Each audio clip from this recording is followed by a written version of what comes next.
Hi friends, welcome to cine family two. ఒకప్పుడు ప్రముఖ star మా ఛానల్లో ప్రసారమైన సూపర్ హిట్ సీరియల్ సత్యభామ సీరియల్లో హీరోయిన్ సత్య క్యారెక్టర్లో డెబ్జానీ మొదక్ చాలా అద్భుతంగా నటించి తనకంటూ ప్రత్యేకమైన గుర్తింపును సంపాదించుకుంది. డెబ్జానీ తెలుగులోనే కాకుండా తమిళ సీరియల్లో కూడా నటించింది. డెబ్జానీ ఇప్పటికీ తనకు సంబంధించిన ప్రతి లేటెస్ట్ అప్డేట్స్ని ఎప్పటికప్పుడు షేర్ చేస్తూ ఉంటుంది. అయితే రీసెంట్గా సత్యభామ సీరియల్ హీరోయిన్ డెబ్జానీ మొదక్ తన తమిళ సీరియల్ షూటింగ్ లొకేషన్ లేటెస్ట్ ఫొటోస్ని షేర్ చేసింది.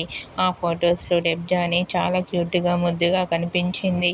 ఆ ఫొటోస్ చూసిన వారంతా కూడా డెబ్జానీ మరో సరికొత్త సీరియల్తో రావాలని తన ఫ్యాన్స్ కోరుకుంటూ కామెంట్ చేస్తున్నారు. మీకు కూడా Satyabhama serial heroine Debjani real life latest photos మీకు నచ్చినట్లయితే మీ అభిప్రాయాన్ని మీ కామెంట్ రూపంలో తెలియజేస్తూ లైక్ చేయండి, షేర్ చేయండి. మరిన్ని ఇంట్రెస్టింగ్ అండ్ లేటెస్ట్ అప్డేట్స్ కోసం మా సినీ ఫ్యామిలీ 2 ఛానల్ని సబ్స్క్రైబ్ చేసుకోండి.